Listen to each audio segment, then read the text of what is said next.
অনুষ্ঠানত উপস্থিত সন্মুখৰ বিশিষ্ট লোকসকল,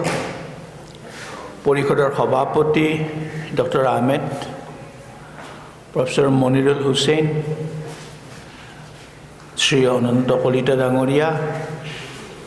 মঞ্চত আছে মোৰ পৰিবাৰ ডক্টৰ আনু বৈশ্য,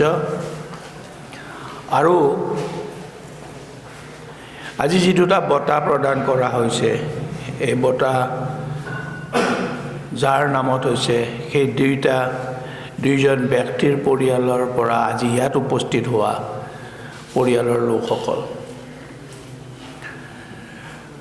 আজিৰ দিনটো এক প্ৰকাৰে ক'বলৈ হ'লে ভাৰতবৰ্ষৰ ইতিহাসৰ এটা কলা দিন, আৰু সেই কলা দিনটোতে আমাক এই বঁটা প্ৰদান কৰা হ'ল। আপোনালোকে জানে যে চিটিজেনশ্বিপ এমেণ্ডমেণ্ট এক্ট আজিৰ পৰাই বাস্তৱত পৰিণত হৈছে, ভাৰত চৰকাৰে অৰ্ডাৰ দিছে। এই এক্টৰ মূল কথাটোৱেই আছিল যে ভাৰতবৰ্ষৰ যি পবিত্ৰ সংবিধান কনষ্টিটিউশ্যন, আৰু এই সংবিধানৰ আটাইতকৈ যিটো মূল্যৱান ভেটি, যি মূল সৌন্দৰ্য, সেই সৌন্দৰ্যটোৱে হ'ল ধৰ্ম নিৰপেক্ষতা। আৰু ভাৰতবৰ্ষৰ স্বাধীন কালত যিসকলে ভাৰতবৰ্ষৰ এই ভেটি স্থাপন কৰিছিল, আপোনালোকে আটাইয়ে জানে যে সেই মুহূৰ্তত পূব আৰু পশ্চিম প্ৰান্তত হিন্দু মুছলমানৰ মাজত এনেধৰণৰ ৰক্তাক্ত কাজিয়া হৈছিল, ৰেলৰ পিছত ৰেল জ্বলাই দিয়া হৈছিল। পূব প্ৰান্তত হিন্দু আৰু মুছলমান মানুহৰ মৰাশৰ দম সৃষ্টি হৈছিল। সেই ৰক্তাক্ত সময়ৰ কথা তেজৰে লিখা এই কনষ্টিটিউশ্যন, তাত কিন্তু ভাৰতবৰ্ষৰ আধুনিক নেতাসকলে, স্বাধীন ভাৰতৰ নেতাসকলে এইখন দেশক এখন ধৰ্ম নিৰপেক্ষ দেশ হিচাপে ঘোষণা কৰি থৈ গ'ল। এই দেশৰ কোনো কাৰ্যত ধৰ্মৰ কথা নাই। এই দেশ ধৰ্ম নিৰপেক্ষ দেশ। আৰু বৰ্তমান চৰকাৰখনে সেই যিটো পবিত্ৰতা, সংবিধানৰ যি পবিত্ৰতা, সেই পবিত্ৰতা নাইকিয়া কৰিলে। এতিয়া ধৰ্মৰ ভিত্তিত নাগৰিকত্ব প্ৰদান হ'ব, আজিৰ পৰা আৰম্ভ হ'ব কামটো। অসমৰ কাহিনীটো বেলেগ। ইতিমধ্যে ইয়াতে বৰ সুন্দৰকৈ দুইটা বঁটাৰেই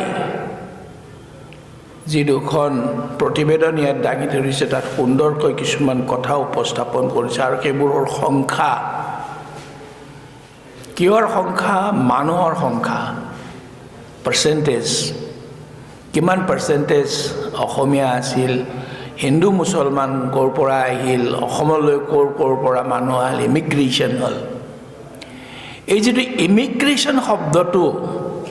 অসমৰ কাৰণে এটা বৰ ভয়ংকৰ শব্দ। মোৰ মনত আছে প্ৰথমবাৰ যেতিয়া বাংলাদেশলৈ গৈছিলোঁ মোৰ পৰিবাৰৰ সৈতে,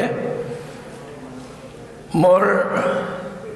এখন ইণ্টাৰনেশ্যনেল ৰ'মিং লৈ গৈছিলোঁ, এয়াৰচেল আছিল তেতিয়া, এয়াৰচেলৰ ইণ্টাৰনেশ্যনেল ৰ'মিং লৈ গৈছিলোঁ। আমি আগৰতলালৈ গৈছোঁ, আগৰতলাৰ পৰা ঢাকালৈকে বাছলৈ গৈছোঁ। ঢাকা বিশ্ববিদ্যালয়ত সেইবাৰ ৱৰ্ল্ড ছ'চিয়েল ফৰামৰ অধিৱেশন হৈছিল, এছিয়ান অধিৱেশন হৈছিল। কিবা কাৰণত ঠিক বাংলাদেশ ঢাকা পাম, আৰু ঢাকা নহয় ঠিক বাংলাদেশ সোমাইছোঁ, আৰু তাৰপিছৰ পৰা আৰু মোৰ চিমখনে কাম নকৰা হ'ল। ৰাতি 11টা বজাত বাছখন গৈ ঢাকা পাব। তো মোৰ সন্দেহ হ'ল 11টা বজাত যদি মোক যি দুজনে ল'ব, তামান্না ৰহমান বুলি মোৰ এগৰাকী বান্ধৱী আৰু সৈয়দ কামৰুল হাছান বুলি মোৰ এজন বন্ধু, তাহাঁতে তাতে ৰেডিঅ'ত কাম কৰে, বাংলাদেশ ৰেডিঅ'ত কাম কৰে, তাহাঁত আমাৰ হোষ্ট। যদি ৰাতি 11টা বজাত তামান্না আৰু কামৰুল হাছান নাহে, তেনেহ'লে ঢাকাত আমাৰ কি অৱস্থা হ'ব? কণ্ডাক্টৰজনক ক'লোঁ যে মোৰ চিমখনে কাম কৰা নাই, আপুনি মোক এই এড্ৰেছটোত কথা পতাই থাকক কণ্ডাক্টৰজনে মাজে মাজে কামৰুল ভাইৰ লগত কথা পতাই দিয়ে মোক তেওঁ কামৰুল হাছানে কয় দাদা আপুনি ইমান ভয় কৰিছে কিয় অসমৰ পৰাহে ঢাকালৈ আহিছে আপুনি ইমান বিদেশলৈ গৈছে বিদেশত ইমান দেশলৈ গৈছে আপুনি ইউৰোপলৈ গৈছে লণ্ডনলৈ গৈছে আপুনি কি বাংলাদেশলৈ আহিলে ইমান ভয় ৰাতি 11টা বজাত যেতিয়া আমাৰ বাছৰ কণ্ডাক্টৰে কামৰুল ভাইৰ লগত মোৰ লগ লগাই দিছে মোক আৰু মোৰ পৰিবাৰক তেতিয়া আমি স্বস্তিৰ নিশ্বাস পেলাইছোঁ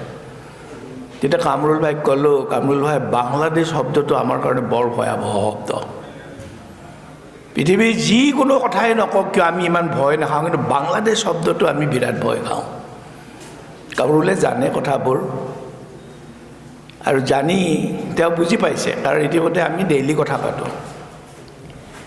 মই এটা কথা প্ৰায়ে কওঁ সেই কথাটো হ'ল যে প্ৰচাৰ কৰা হৈছে যে বাংলাদেশত হিন্দুসকল নিৰ্যাতিত বাংলাদেশত হিন্দু নিৰ্যাতন হৈছে আৰু সেইকাৰণে মই বাকী দেশৰ কথা ক'বলৈ খোজা নাই কাৰণ বাংলাদেশটো আমাৰ বেছি ওচৰ সম্পৰ্ক সেইকাৰণে তাৰ পৰা হিন্দুসকলক আনিব লাগে আৰু তেওঁলোকক ইয়াত আনি থ'ব লাগে মোৰ বহুত বন্ধু আছে হিন্দু বন্ধু বাংলাদেশত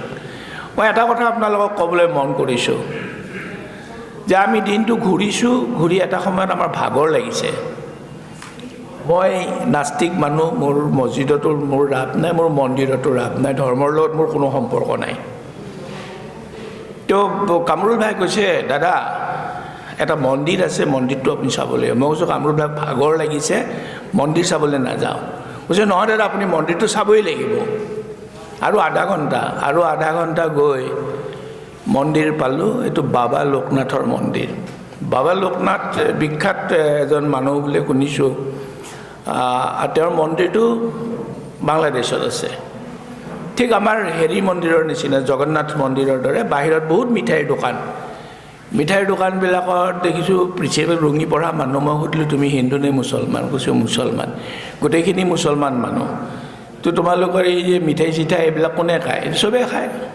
হিন্দুও খায় মুছলমানো খায় তো ইয়াত মুছলমানো আহে নেকি কৈছে অঁ আমিও পূজা কৰোঁ হিন্দুৱেও পূজা কৰে ভিতৰলৈ গৈ দেখিলোঁ হিন্দুৰ চাকি দিয়া জেগা কম মুছলমানে কেণ্ডেল জ্বলোৱাৰ জেগা বেছি তাৰমানে বাবা লোকনাথৰ মন্দিৰত হিন্দুতকৈ বেছি মুছলমানে পূজা কৰে কেণ্ডেল লগায় বাংলাদেশত আৰু এটা মই ঘটনা দেখিলোঁ বাংলাদেশীসকলে কোনেও কাকো হিন্দু নে মুছলমান বুলি নুসুধে বাংলাদেশীসকল বঙালী তেওঁলোকৰ প্ৰিয় কবি জীবনানন্দ প্ৰিয় কবি ৰবীন্দ্ৰনাথ প্ৰিয় লেখক কলিকতাৰ যিখিনি বঙালী সাহিত্যিক আৰু তাত যিকেইজন বাংলাদেশৰ যিকেইজন আছে আপুনি যদি বঙালী সাহিত্য বঙালী সংস্কৃতি বঙালী সমাজৰ যদি ইতিহাস চাই মই কেইবাখনো ইতিহাসৰ কিতাপ বাংলাদেশৰ পৰা কিনি আনিছোঁ যে তেওঁলোকে কেতিয়াও হিন্দু মুছলমান কৰা নাই বাংলাদেশৰ অন্তত নাই আজিৰ তাৰিখত বাংলাদেশত নাই দে আৰ অল বেংগলীজ তেওঁলোক মুছলমান নে হিন্দু এইটো ডাঙৰ কথা নহয় বাট দে আৰ বেংগলীজ তেওঁলোকৰ জাতিসত্তাটো বঙালী আৰু এটা কথা মই প্ৰায়ে ভাবোঁ যে ইমিগ্ৰেশ্যনটো হ'ল মানৱ জাতিৰ বিকাশৰ ইতিহাসৰ আটাইতকৈ ডাঙৰ ঘটনা যদি ইমিগ্ৰেশ্যন নহ'লহেঁতেন তেনেহ'লে মানৱ সভ্যতাৰ বিকাশ নহ'লহেঁতেন আমেৰিকাত কোন মানুহ আছে অল ইমিগ্ৰেণ্টছ ইংলেণ্ডত ব্ৰিটিছ মাইনৰিটি হৈছিলে আজি 10-15-20 বছৰমান আগত যদি পাকিস্তানী বাংলাদেশী আৰু ভাৰতীয়সকলে ব্ৰিটিছ নাগৰিকত্ব নল'লেহেঁতেন বা দিয়া নহ'লহেঁতেন তেনেহ'লে স্বাভাৱিকতে তাতে ব্ৰিটিছ মাইনৰিটি হ'লহেঁতেন এতিয়া ঘটনাটো হৈছে আজি যিখিনি কথা ইয়াত কৈছে আৰু মোক আজি যিটো বঁটা দিয়া হৈছে তেওঁ এজন মুছলমান মানুহ আৰু তেওঁ অসমীয়া ভাষাৰ শ্বহীদ আজিৰ তাৰিখত এনেকুৱা এটা কথা হৈছে যে আপোনালোকে জানে কিছুদিন আগতে এনেধৰণৰ এটা প্ৰচাৰ চলিছিল আৰু অলপতেও এজন কোনোবা ৰাজনৈতিক নেতাই কথাটো কৈছে যে মুছলমান প্ৰধান যিকেইখন জিলা আছে অসমত বিশেষকৈ লৱাৰ আছামত এইকেইখন জিলালৈ গ'লে তেওঁৰ বাংলাদেশত যোৱা যেন লাগে এজন বুদ্ধিজীৱীয়ে তাতোকৈ অলপ আগলৈ গৈ ক'লে যে এইকেইখন আচলতে নোহাই কৰি দিব লাগে অসমৰ পৰা এই যেটো মুছলিম ভীতি বা মুছলিম হিংসা বুলিয়ে কৈছোঁ ভীতি হয়নে নহয় মই নাজানো এই যেটো হৈছে এইটো সম্পূৰ্ণ অমানৱীয় ঘটনা মই গুৱাহাটীত প্ৰায় এটা কথা মন কৰোঁ মোৰ গুৱাহাটীত মাছ বেচা মানুহবিলাকৰ লগত মোৰ খুব ভাল সম্পৰ্ক মাছো কিনো আৰু তাহাঁতৰ লগত গাজাও মাৰো বহুত সিহঁতে কথা পাতিব নোখোজে কাৰণ মোৰ লগত কথা পাতিলে তাহাঁতৰ মাছ বেচা নহ'ব আজিৰ তাৰিখত অসমৰ যি ক্ষুদ্ৰ অৰ্থনীতি আমাৰ কলিতাহঁতে জানিব ক্ষুদ্ৰ অৰ্থনীতি কিন্তু এই মুছলমান কৃষকসকলৰ হাতত আছে